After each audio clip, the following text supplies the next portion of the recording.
Hi viewers, welcome to I dream. నేను మీ host Aparna. ఈరోజు మనం చాలా విషయాలు మాట్లాడుకోబోతున్నాం. మనసు విప్పి మాట్లాడుకుంటున్నామా? లేదు. మనసు గురించి, అంటే మన మనసులో ఉండే ఎమోషన్స్ మన గుండెని ఎలా ఎఫెక్ట్ చేస్తాయి అనే విషయాల గురించి చాలా మాట్లాడుకోబోతున్నాము. సో ఇవన్నీ మనకి క్లియర్గా ఎక్స్ప్లెయిన్ చేయడానికి మనతో పాటు ఉన్నారు senior consultant cardiologist and director of cath lab and also president and CEO of Virinchi hospitals doctor Sai Ravishankar గారు. మాట్లాడదాం. సార్ నమస్తే. నమస్తే అండి. ఎలా ఉన్నారు? Good sir. ఎవరినైనా ఎలా ఉన్నారు అని అడిగితే బాగున్నాము అని చెప్తూ ఉంటారు, కానీ వాళ్ళ మనసు బాగుందా లేదా? మనసు మీన్స్ గుండె, అదే మెయిన్. కాబట్టి ఎట్లా ఉన్నారు అని మీరు అడిగారు. సో మేము ఏం చూస్తుంటాను, అట్లీస్ట్ ఐ పర్సనలీ రెండు, physically he is good, mentally also he is good. ఆ రెండు చూడాలి. So first physical health and mental health, ఈ రెండు మంచిగా ఉంటేనే ఎవరైనా మీ పర్సన్ ఆపోజిట్ పార్టీ బాగున్నాను అని చెప్తారు. ఎందుకంటే ఫిజికలీ బాగోలేదు అంటే మెంటలీ బాగోలేదు, ఎయిదర్ ఆఫ్ దీస్ ఉన్నా కూడా మంచిగా లేరు. Correct, so true.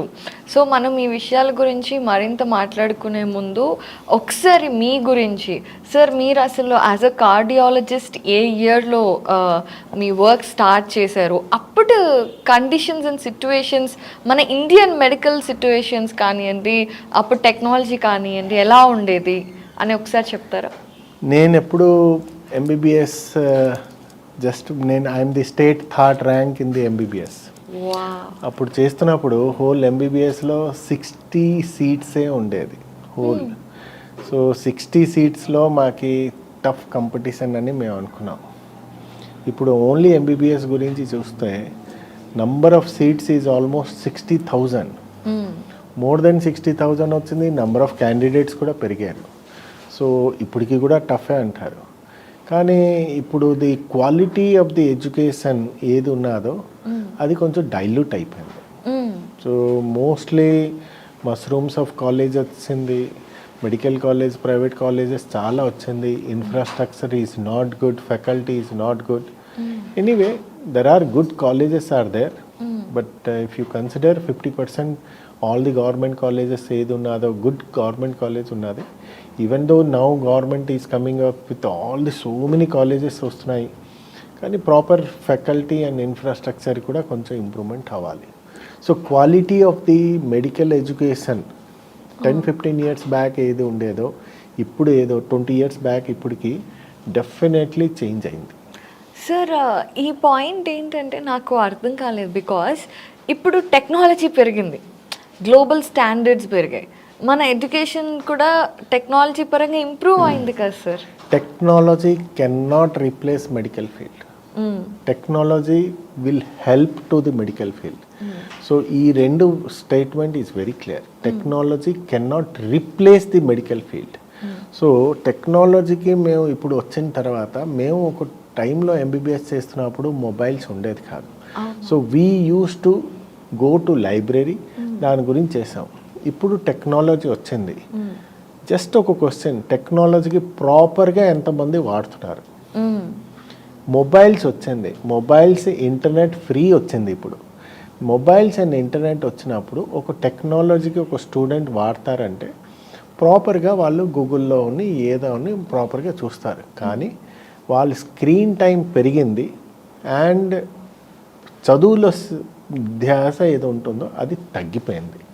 So technology is good when you use it in proper way, but you are misusing that. దాని గురించి టెక్నాలజీ డెఫినెట్లీ ఇది about the medical education, about the medical patient treatment. అది చూస్తే hell and heaven difference వచ్చింది.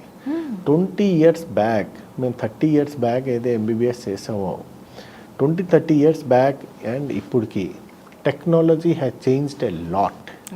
So అప్పుడు ఒక టైంలో heart attack వచ్చింది అంటే it's a something like very very dangerous. నా ఇప్పుడు హార్ట్ అటాక్ వస్తే టెక్నాలజీ వచ్చాక within 10-15 minutes, within 5 minutes I can do the angiogram, and in another 10 minutes I can remove that clots and దానివల్ల ఎంజియోప్లాస్టీ కూడా అవుతున్నది. So technology has changed totally scenario of the medical treatment. So technology వల్ల ఈ last 20-30 ఇయర్స్లో day by day is tremendously it changed a lot. Sir అయితే మీరు చదువుకున్నప్పుడు తీసుకుంటే అప్పుడు మీకు అనాటమీ టేబుల్స్ కానివ్వండి అలాంటివి ఏమీ ఉండేవి కాదు. సో మీరు క్లినికల్స్లో పార్టిసిపేట్ చేసినప్పుడు కార్డియాలజిస్ట్గా హార్ట్ సర్జరీకి వెళ్ళే ముందు మీరు డైరెక్ట్గా హార్ట్ని ఎప్పుడు చూసారు ఫర్ ద ఫస్ట్ టైం? ఇప్పుడు మేము హార్ట్ డెఫినెట్లీ ఫస్ట్ ఇయర్లో మేము ఎనాటమీ లక్కీ మా బ్యాచ్లో కూడా ఎనాటమీలో హార్ట్ అంటే దట్స్ ఎ డెడ్ బాడీ, మా డిసెక్షన్ ఏది చేస్తామో అది ఎనాటమీ దాంట్లో. కానీ రియలీ హార్ట్ ఏది చూడాలో అది ఎండి మెడిసిన్ తర్వాతే మేము చేస్తాం. సో ఎంబీబీఎస్ చేయాలి, ఎండి మెడిసిన్ చేయాలి, దాని తర్వాతే డిఎం కార్డియాలజీ. సో ఒక కార్డియాలజిస్ట్ అంటే ఎంబీబీఎస్ తర్వాత ఎండి చేసాక డిఎం కార్డియాలజిస్ట్ ఏది అవుతారో అప్పుడు they can see that is what is the హార్ట్లో బ్లడ్ సప్లై అండ్ స్టెంట్ ఎట్లా, పేస్ మేకర్ ఎట్లా, అప్పుడే తెలుస్తుంది. Do you remember your first experience of? Yes, absolutely. When I was there at NIMS hospital, I was talking about 2002. So అప్పుడు first అంటే I enter in to the cath lab ఏది ఉంటుందో అక్కడ ఒక stall words అందరూ ఉంటారు. Doctor professor Jayashankar, చాలా Seshagiri Rao sir, వీళ్ళందరూ స్టాల్ వర్డ్స్ మా ప్రొఫెసర్స్ వాళ్ళు. అది ఒక చాలా నర్వస్నెస్ కూడా ఉంటుంది. అండ్ ఒకవైపు నర్వస్నెస్, ఒకవైపు ఒక థ్రిల్లింగ్ కిక్ లాగా ఉంటుంది. Yes I'm going to enter అని. సో డెఫినెట్లీ మా సీనియర్స్, మా జూనియర్స్ కాదు, మా సీనియర్స్, మా అసిస్టెంట్ ప్రొఫెసర్స్ వాళ్ళు ఎంకరేజ్ కూడా చేశారు. అండ్ మా professors also they have encouraged. దానివల్ల మేము ఫస్ట్ దీంట్లో మేము చూసాం. Okay, so how different is ఒక హార్ట్ అనేది? అప్పట్లో మీరు అన్నారు హార్ట్ అటాక్ వస్తే అసలు దాన్ని డిఫైన్ చేయడానికే చాలా సమయం పడుతుంది, ఇప్పుడు మారిపోయింది సిట్యువేషన్ అని. సో అలాగే అప్పట్లో ఒక 20 years back we're talking about 2000s అసలు హార్ట్ అటాక్ అనేది ఎంత రేట్లో వచ్చేది? ఫస్ట్ ఆఫ్ ఆల్ చూడాలి అంటే 20 years బ్యాక్లో ది హార్ట్ అటాక్ నంబర్స్ కూడా చాలా తక్కువ ఉండేది, టెక్నాలజీ కూడా తక్కువ ఉండేది. సో ఇప్పుడు ఏంటంటే ఒక పాండమిక్ ఆఫ్ హార్ట్ అటాక్ వచ్చింది. మేము చేస్తున్నప్పుడు హార్ట్ అటాక్ అంటే ఒక 45-50 years తర్వాతే హార్ట్ అటాక్ వస్తుందని ఒకటి ఉండేది. ఇప్పుడు మధ్యకాలంలో మేము చూస్తున్నాం for last 1 decade young heart attacks వచ్చింది. This is the change between the 20 years back and now. Second అవుతున్నది the diagnosis of heart attack ఏది ఉంటుందో 20 years బ్యాక్ కొంచెం తక్కువ ఉండేది. ఇప్పుడు టెక్నాలజీ వచ్చాక, ఫర్ ఎగ్జాంపుల్ కొన్ని బ్లడ్ టెస్ట్, ట్రోపోనిన్, అయోని, ఈకోకార్డియోగ్రఫీ, ఈసీజీ వచ్చాక ఇమ్మీడియట్ డయాగ్నోసిస్ వితిన్ 5-10 minutesలో కూడా we can tell that this is having a heart attack. Number 1. Number 2, treatment wise. So symptoms wise, diagnosis wise and treatment wise. 20-30 years back మాకి ఒక stunt అది ఉండేది, ఏదో bare metal stunt అని ఒకటి ఉండేది. ఇప్పుడు స్టంట్ క్వాలిటీ ఎవ్రీథింగ్ చేంజ్డ్. ఇప్పుడు now it is a drug eluting stent. First స్టంటే ఉండేది కాదు ఒక జమానాలో, ఓన్లీ బెలూన్ ఎంజియోప్లాస్టీ అంటారు. దాని తర్వాత బేర్ మెటల్ స్టంట్ వచ్చింది. బేర్ మెటల్ స్టంట్లో అప్పుడు మేము పెట్టినప్పుడు మళ్ళీ బంద్ అవడం ఛాన్సెస్ ఎక్కువ ఉంటాయి. అంటే ఆ స్టంట్ పెట్టినా మళ్ళీ క్లాట్స్ వచ్చేస్తాయి, అంటే బ్లాక్ వచ్చేస్తాయి. సో ఆ బ్లాక్ వచ్చిన తర్వాత మళ్ళీ పేషెంట్కి మళ్ళీ ఇప్పుడు డ్రగ్ ఎల్యూటింగ్ స్టంట్ ఏది వచ్చిందో దానివల్ల ఈ బ్లాక్స్ ఇమ్మీడియట్గా రాదు. సో డ్రగ్ ఎల్యూటింగ్ స్టంట్లో కూడా first generation, second generation, third generation, these are all technology. ఈ టెక్నాలజీ వల్ల number of quality of the stent పెరిగింది, నంబర్ ఆఫ్ ఎంజియోప్లాస్టిక్ ప్రొసీజర్స్ ఏది ఉన్నదో అది కూడా సింప్లిఫైడ్ అయింది టెక్నాలజీలో. సో 20 years బ్యాక్ అవును ఇప్పటికి చాలా మార్పు వచ్చింది about the treatment of the heart attack. ఇప్పుడు ఐ కెన్ అష్యూర్ ఎస్, ఒక హార్ట్ అటాక్ వచ్చిన patient comes in proper time and right time, golden అవర్లో, yes we can immediately go and do the cath ల్యాబ్లో ఇది and can save the life. 100% we can save the life. 20 years బ్యాక్లో cath lab వెళ్ళాలి అంటే hardly ఒక 3-4 ఉన్నది. But in Hyderabad now around more then 100 cath labs. So each hospital is having a cath lab. So పేషెంట్స్కి definitely మార్పు treatment wise technology వల్ల పేషెంట్కి బెనిఫిటే వస్తున్నది, డెఫినెట్లీ వస్తున్నది. సో సార్ అంటే మీరు ఇందాక అన్నారు కదా స్టార్టింగ్లోని, ఇప్పుడు అసలు పాండమిక్ ఆఫ్ హార్ట్ అటాక్స్ అనేసి. సో అప్పట్లో ఇంత ఉండేది కాదా? మరి ఇప్పుడు పెరగడానికి ఆఫ్ కోర్స్ రీజన్స్ చాలా ఉన్నాయి. ది లైఫ్ స్టైల్ ఏది ఉండేదో అది టోటలీ చేంజ్డ్. అప్పుడు ఒక జమానాలో మాకు మొబైల్సే ఉండేది కాదు. We use to go and spend time with the family and friends and we use to go for the play. But at least 4 o'clock 4 PM to 6 PM మాకు play time ఉండేది, మేము బయటికి వెళ్ళి ఆడుతున్నారు. Now days nobody is going, nobody is doing any exercise. అప్పుడు ఏంటి junk foods అవన్నీ ఉండేది కాదు ఇప్పుడు. So life style is totally changed a lot. First of all ఈ స్ట్రెస్ కూడా అంత ఉండేది కాదు. ఇప్పుడు ఉన్న స్ట్రెస్ ఏదో అన్నది చాలా స్ట్రెస్ ఉన్నది. సో లైఫ్ స్టైల్ డయాబెటీస్ పెరిగింది అండ్ హైపర్ టెన్షన్ పెరిగింది. సో అప్పటికి ఇప్పటికి పెరిగింది. ఐ కెన్ టెల్ అప్పుడు ఏది ఉండేదో ఇప్పుడు almost double of the patients are high risk for the heart అటాక్లో ఇప్పుడు వస్తున్నారు. అప్పుడు ఆ లైఫ్ స్టైల్లో అంతా ఉండేది కాదు. అప్పుడు స్ట్రెస్ లెవెల్ కూడా తక్కువే, డయాబెటీస్ తక్కువే, because they use to do some sort of exercise, బాగుండేది. ఇప్పుడు స్క్రీన్ టైం ఎక్కువైపోయింది, ఎక్సర్సైజ్ తగ్గిపోయింది, జంక్ ఫుడ్స్ ఎక్కువైపోయింది, ఆల్మోస్ట్ స్మోకింగ్ ఇవన్నీ కూడా ఎక్కువైపోయింది. సో ఇవన్నీ లైఫ్ స్టైల్ మోడిఫికేషన్ వల్ల I can tell almost double risk, double కూడా అయిపోయింది. సార్ అయితే ఒక విషయం అంటే ఏంటంటే ఇప్పుడు టెక్నాలజీ పెరిగింది, మీరు క్లియర్గా ఎక్స్ప్లెయిన్ చేశారు ఎంత ఇంపార్టెంట్ టెక్నాలజీ పెరగడం అనేది. అయితే సార్ అప్పట్లో డెత్ రేట్ ఎలా ఉండేది because of heart attacks, and ఇప్పుడు అది తగ్గింది అనుకోవచ్చా?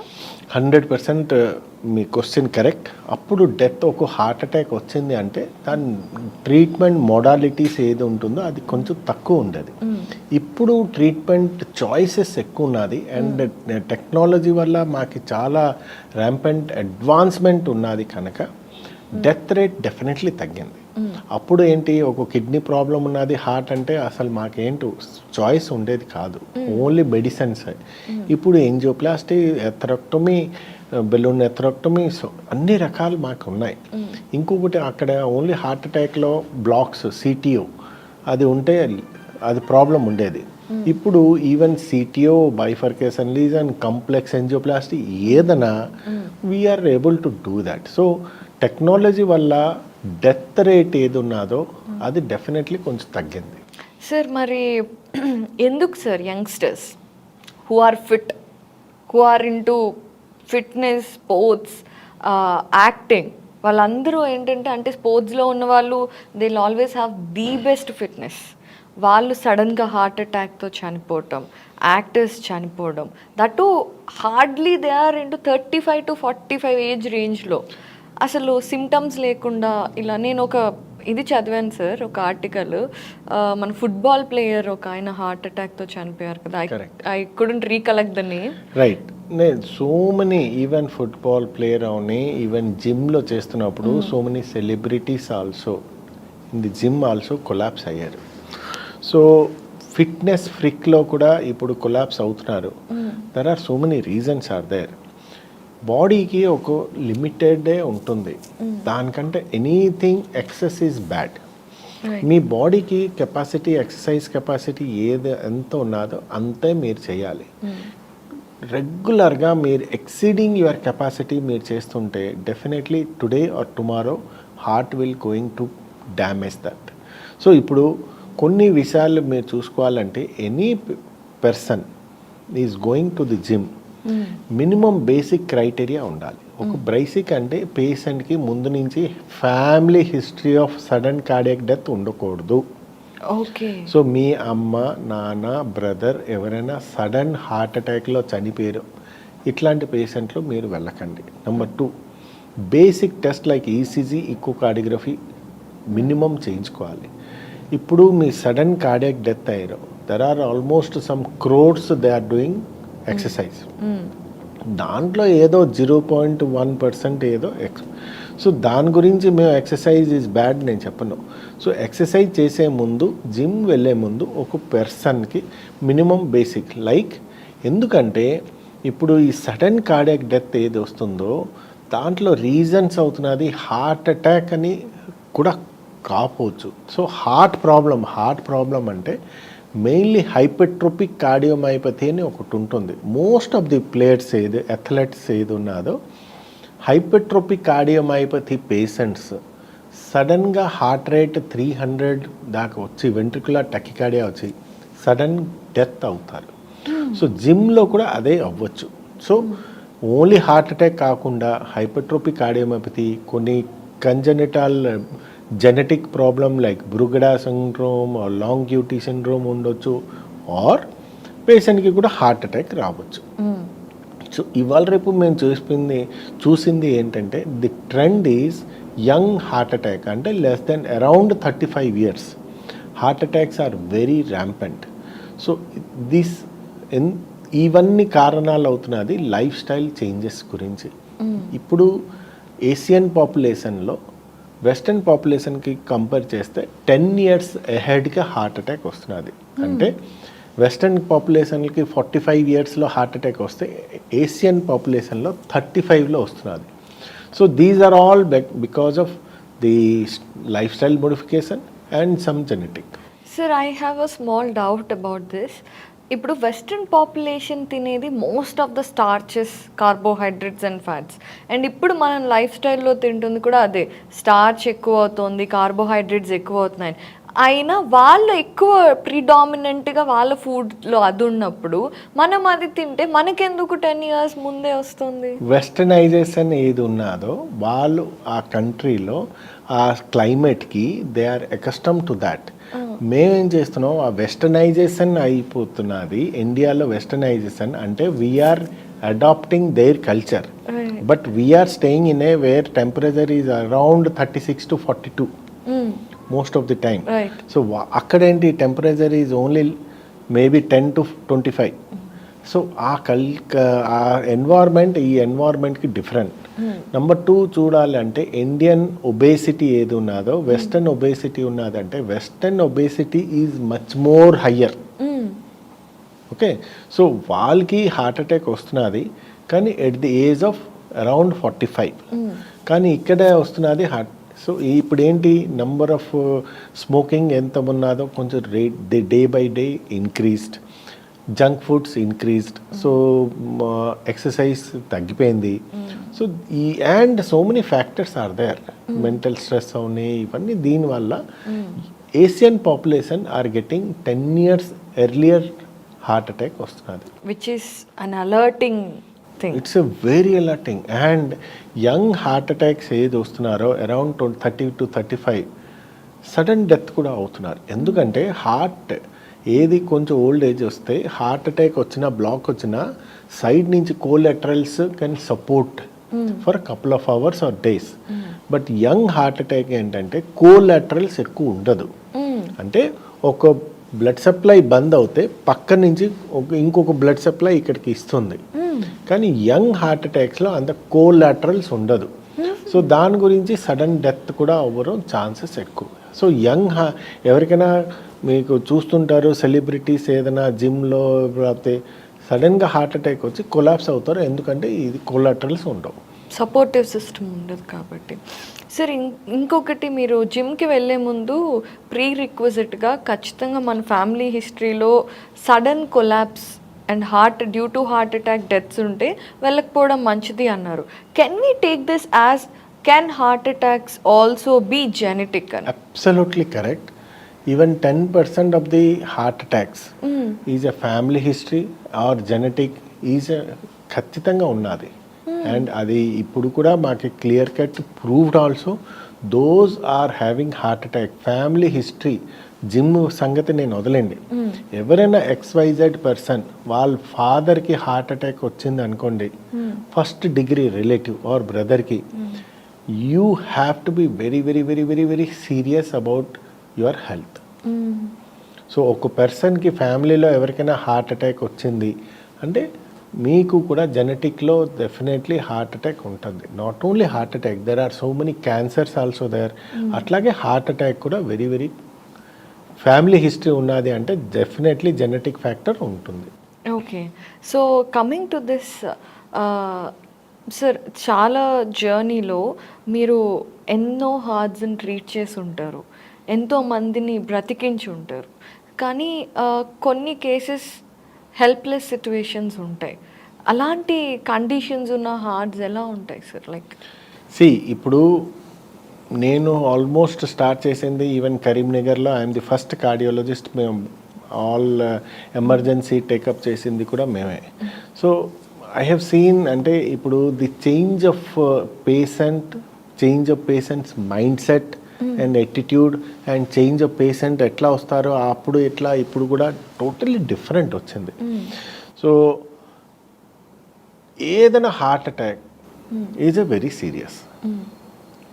As a doctor, even any experienced హ్యాండ్లో ఉన్న ఒక 15 years ఒక డ్రైవర్ ఎక్స్పీరియన్స్ ఉన్నా కూడా బండి తొక్కుతున్నప్పుడు there is a chances that 1% chances that patient అతను యాక్సిడెంట్ కూడా అవ్వచ్చు. సో మేము 15 years ఎక్స్పీరియన్స్ అయినా కూడా హార్ట్ అటాక్ ఏది ఉంటుందో వీల్ ట్రై. నాట్ 100% ఎవరు గ్యారంటీ ఇవ్వలేరు. I can tell you even 95 to 99% మేము గ్యారంటీ ఇస్తాం. But there is a some amount of 1 to 5% risk will be there. Risk ఎట్లా ఉంటుందంటే patients are not coming on time. Okay, so golden hour for the heart attack is 3 hours. So patients are coming after 3 hours. అంటే అప్పుడు BP down ఉంటుంది, heart rate down ఉంటుంది. So cardiogenic shock అంటారు. BP down, heart rate down.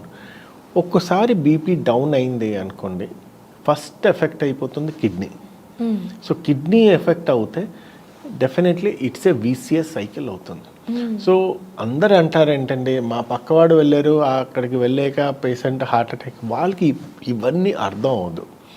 So మీకు ఏంటంటే heart attack వస్తే BP కరెక్ట్గా ఉన్నదా లేదా, హార్ట్ పంపింగ్ యాక్షన్ కరెక్ట్గా ఉన్నదా లేదా, షుగర్ లెవెల్, కిడ్నీ లెవెల్ ఇది అన్నీ మంచిగా ఉన్నది అనుకోండి, ప్రోగ్నోసిస్ అంటే పేషెంట్ మంచిగా అయిపోవడం ఛాన్సెస్ చాలా ఎక్కువ. ఈ 3-4 పాయింట్స్ కొంచెం తక్కువ ఉన్నది అనుకోండి, ఆర్ మీరు లేట్ ప్రజెంటేషన్ చేశారనుకోండి, definitely prognosis will be bad. As a doctor, even senior consultant cardiologist అయినా everybody will try their best to save the patient. కానీ మేము ఎంత అనుకుంటామో పేషెంట్ కండిషన్ ప్రకారం even 1 or 2% patients definitely we could not save the patient. So అది అవ్వద్దు. దానికి depending upon the patient condition ఎట్లా వచ్చారో దాని ప్రకారం అవ్వచ్చు. సార్, ఒక పేషెంట్ని లాస్ అయినప్పుడు ఫ్యామిలీ ఎమోషన్స్ ఎలా ఉంటాయి అనేది మనం తెలుసుకోవచ్చు. But as a doctor trying hard to serve the patient and to save the patient, but still fail అయినప్పుడు ఒక డాక్టర్ ఎమోషన్స్ ఎలా ఉంటాయి? దానికంటే ఎక్కువ ఉంటుంది. ఇఫ్ నా I can talk about my self. ఒక పర్సన్కి మేము ఇంత ట్రై చేసి డెఫినెట్లీ అంటే ఆ పేషెంట్ మంచిగా బ్రతికిపోతే డెఫినెట్లీ ఆ ప్రొఫెషనల్ సాటిస్ఫాక్షన్ ఏది ఉంటుందో వెరీ హై ఉంటుంది. సైమల్టేనియస్లో ఒక పేషెంట్కి ఇంత కష్టపడి, సపోజ్ మేము కూడా కష్టపడతాం చేసి ఎట్లయినా సేవ్ చేయడానికి, ఎవరైనా ఎనీ డాక్టర్ తెలిసి చంపేయడానికి లేదు. సపోజ్ ఇవాళ రేపు ఎట్లా అయిపోయిందంటే పేషెంట్కి మీరు చేసుకోలేరు అంటే వీల్ ట్రై, లేదంటే మేము లేదు అని చెప్పిస్తాం. సో ఇంత ట్రై చేసినా కూడా పేషెంట్ బై ఛాన్స్ బ్రతకలేదు, అవ్వచ్చు 1% డెఫినెట్లీ అవ్వచ్చు. So any doctor at least he will feel bad. I can tell you, family member ఎంత బాధ అనిపిస్తున్నారో వాళ్ళు ఎక్స్ప్రెస్ చేస్తారు. ఇతను డాక్టర్ ఏంటంటే ఎక్స్ప్రెస్ చేయలేరు, definitely he will feel bad. Right. So coming to this sir, ఇప్పుడు హార్ట్ అటాక్స్ రావడానికి సెవరల్ రీజన్స్ ఉన్నాయి. సో వాటిలో 3 ప్రయారిటైజ్డ్లో టాప్ 1, 2, 3 రేటింగ్ వేయాలి అంటే, ఒకటి ఎక్స్ట్రా స్ట్రెస్, ఇంకొకటి ఫుడ్ ప్యాటర్న్, ఇంకొకటి సెడెంటరీ లైఫ్ స్టైల్. సో ఈ మూడింటిని ఎలా రేట్ చేస్తారు మీరు? ఇప్పుడు హార్ట్ అటాక్ ఇన్ యంగ్ పేషెంట్కి రిస్క్ ఫ్యాక్టర్ కొంచెం వేరు. Heart attack in more than 45 risk factor వేరు. So coming to the heart attack more than 45, వాళ్ళకి బీపీ, షుగర్, కొలెస్ట్రాల్ 3 కరెక్ట్గా ఉన్నదా లేదా రిస్క్ ఫ్యాక్టర్ అవన్నీ తీసుకోవచ్చు. Heart attack in young 35 years లోపల ఏది వస్తున్నదో వాళ్ళకి మెయిన్లీ అవుతున్నది risk factor is mental stress. Okay. So stress is a important thing. And మీరు అడుగుతారు stress, exercise and the junk foods. So stress and exercise or inter related. ఇప్పుడు ఎట్లా అంటే ఇప్పుడు ఒక పేషెంట్కి మెంటల్ స్ట్రెస్ ఎక్కువ ఉంటుంది, అంటే టైప్ ఏ పర్సనాలిటీ ఉంటారు. సో చాలా అన్ని A to Z స్ట్రెస్ ఎప్పుడు ఉంటారు. అడ్రినలిన్ రష్ లో దాంట్లో అడ్రినలిన్ రష్, కార్టిసాల్ లెవెల్ ఎక్కువ అవుతుంది, దానివల్ల బీపీ ఎక్కువ అవుతుంది, షుగర్ లెవెల్ ఎక్కువ అవుతుంది, ఎండోథెలియల్ డిస్ఫంక్షన్ అవుతుంది. దీనివల్ల వాళ్ళు ఏం చేస్తారంటే ఎక్సర్సైజ్ చేయరు. సపోజ్ సేమ్ పేషెంటే ఏ మనిషికైనా స్ట్రెస్ లెవెల్ కొంచెమైనా ఉంటుంది, దానికి మీరు న్యూట్రలైజ్ చేస్తున్నారా లేదా అది ఇంపార్టెంట్. సో ఆ సేమ్ పర్సనే ప్రాపర్ ఎక్సర్సైజ్ చేశారనుకోండి, స్ట్రెస్ లెవెల్ మోర్ దెన్ 60% తగ్గిపోతుంది. ఎట్లా అంటే నార్మల్లీ ఒక పేషెంట్ ఎక్సర్సైజ్ చేస్తే ఎండార్ఫిన్ లెవెల్స్ పెరిగిపోతుంది. That is a hormone. Endorphin level any ఎక్సర్సైజ్లో చేసినా ఎండార్ఫిన్ లెవెల్ పెరిగిపోతే your stress level will come down. Okay. So it is interlinked. And number 3, ఇప్పుడు జంక్ ఫుడ్స్ ఏదో ఉంటారో మోస్ట్లీ ఎంతమంది స్ట్రెస్గా ఎక్కువ ఉంటారో వాళ్ళే జంక్ ఫుడ్స్ తింటారు. We have done the study also. Those are very స్ట్రెస్ఫుల్గా ఉంటారో, అసలు సెడెంటరీ లైఫ్ స్టైల్ ఎవరు ఉంటారో ఈ పేషెంట్సే జంక్ ఫుడ్స్ తింటారు. కొంచెం స్ట్రెస్ లెవెల్ తక్కువ ఉండి అసలు రెగ్యులర్ ఎక్సర్సైజ్ చేసిన వాళ్ళు ఇవాళ రేపు జంక్ ఫుడ్స్ అసలు ఆల్మోస్ట్ 5 to 10% తింటారు. So stress, lack of exercise and improper diet, these 3 are the important factor for young heart attack. Right sir. ఇప్పుడు pranayama, breathing exercises, meditation are in hype, అంటే దానివల్ల మనకి పాజిటివిటీ పెరుగుతుంది అనేసి. It is medically proved that even yoga, pranayama is definitely beneficial for the heart problems. Okay, like first start చేసి BP కూడా level తగ్గుతుంది, sugar level తగ్గుతుంది, హార్ట్ అటాక్ తగ్గుతుంది, హార్ట్ ఫెయిల్యూర్లో కూడా పేషెంట్స్కి కూడా తగ్గుతుంది. సో ఇది ఎందుకంటే యోగా అండ్ ప్రాణాయామం చేస్తే స్ట్రెస్ లెవెల్ కూడా తగ్గిపోతుంది. సో దీనివల్ల స్ట్రెస్ లెవెల్ తగ్గిన వల్ల బీపీ, షుగర్ ఇవన్నీ కూడా కంట్రోల్ అవుతుంది. ఓకే. సో ఈ 3 కాకుండా ఇప్పుడు యంగ్ హార్ట్ అటాక్స్కి stress, sedentary life style and junk foods కాకుండా ప్రాపర్ స్లిప్ కూడా ఉండట్లే. అవును. దానివల్ల కూడా that is also important risk factor. Okay. So minimum 7 to 8 hours ఒక పర్సన్కి లేదు, నిద్ర రావట్లే అంటే definitely it is a risk factor for the heart. So ఈ 4 చాలా చాలా ఇంపార్టెంట్. ఈ 4కి మీరు ఖచ్చితంగా ఫోకస్ పెట్టుకోవాలి. Sir, can happy hormones reduce the rate of heart attack? Absolutely. So ఇప్పుడు హ్యాపీ హార్మోన్స్ అంటే definitely your cortisol, adrenaline level come down. So దానివల్ల డెఫినెట్లీ మీకు even BP will come down.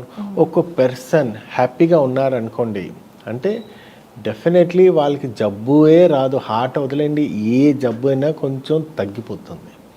So Apple A day keep your doctor away అని చెప్తారు, అది wrong. Suppose ఒక person హ్యాపీగా ఉన్నారనుకోండి definitely he will avoid the doctor. So అది ఎంత హ్యాపీనెస్ ఉన్నదో సగం రోగాలు పోతాయి. సో మీరు కూరుకుని తెచ్చుకుంటున్నారు రోగాలు, లైక్ జంక్ ఫుడ్ తింటున్నారు, రోగాలు తెచ్చుకుంటున్నారు. ఎక్సర్సైజ్, నార్మల్ వాకింగ్ కూడా చేయరు, 24 గంటలు టీవీలు, మొబైల్ చూస్తారు, రోగాలు తెచ్చుకుంటున్నారు. ప్రాపర్గా నిద్రపోరు, రోగాలు తెచ్చుకుంటారు. సో ఇవన్నీ స్ట్రెస్ ఆటోమేటిక్ తీసుకుంటారు, రోగాలు తెచ్చుకుంటారు. ఇవన్నీ మీరు కోరుకొని తెచ్చుకుంటున్నారు. సో ఇవన్నీ కాకుండా మీరు హ్యాపీగా లైఫ్ చేస్తే 50-60% డిసీజెస్ తగ్గిపోతాయి. సార్ అయితే ఇప్పుడు యాక్చువల్గా చాలామంది ఎవరైతే ఉన్నారో వాళ్ళందరూ కూడా సెడెంటరీ లైఫ్ స్టైల్ ఇవేమీ లేకపోయినా కేవలం స్ట్రెస్ ఫ్యాక్టర్ ఒక్కటి ఉండే మనుషులు కూడా ఉంటారు. ఎక్సర్సైజ్ చేస్తూ ఉంటారు, గుడ్ ఫుడ్ తీసుకుంటూ ఉంటారు, అండ్ అంతా బాగానే ఉంటుంది. But they will have some mental are emotional stress, but వాళ్ళు కూడా సడన్గా కొలాప్స్ అవడం లాంటివి జరుగుతుంటాయి. రైట్. సో దానికి అసలు మనం సిమ్టమ్స్ ఏమన్నా ముందే కనిపెట్టచ్చా? I may get a heart attack. ఒక పర్సన్స్ ఏంటంటే ఇప్పుడు జిమ్స్ వెళ్తుంటారో ఏదైనా ఉన్నా, సపోజ్ ఒక చిన్న చెస్ట్ పెయిన్ వచ్చింది అనుకోండి, వాళ్ళు సెల్ఫ్ డయాగ్నోసిస్ చేసుకొని ఎసిడిటీ అవ్వచ్చా లేకపోతే గూగుల్ డాక్టర్కి వెళ్ళి వాళ్ళే ట్రీట్మెంట్ చేసుకొని చేస్తారు. ఎనీ పర్సన్ అట్లీస్ట్ ఒకసారి చెస్ట్ పెయిన్ వచ్చింది, మీకు ఎక్సర్సైజ్ చేస్తున్నారు, ఒక ఏజ్ వచ్చింది, ఒక సింపుల్ ఈసీజీ చేయించుకోవాలి and consult the doctor. So take it easy అంటే సెల్ఫ్ మెడికేషన్ చేసుకొని అది చేసుకుంటే డెఫినెట్లీ హార్ట్ అటాక్ ఒకటి 90% వార్నింగ్ ఇస్తుంది. ఎయిదర్ హార్ట్ అటాక్ మీకు చెస్ట్ పెయిన్ వస్తుంది, లేకపోతే స్వెట్టింగ్స్ వస్తుంది, ఆర్ గిడినెస్ అని ఒకటి వస్తుంది, లేకపోతే బ్రెత్లెస్నెస్ వస్తుంది.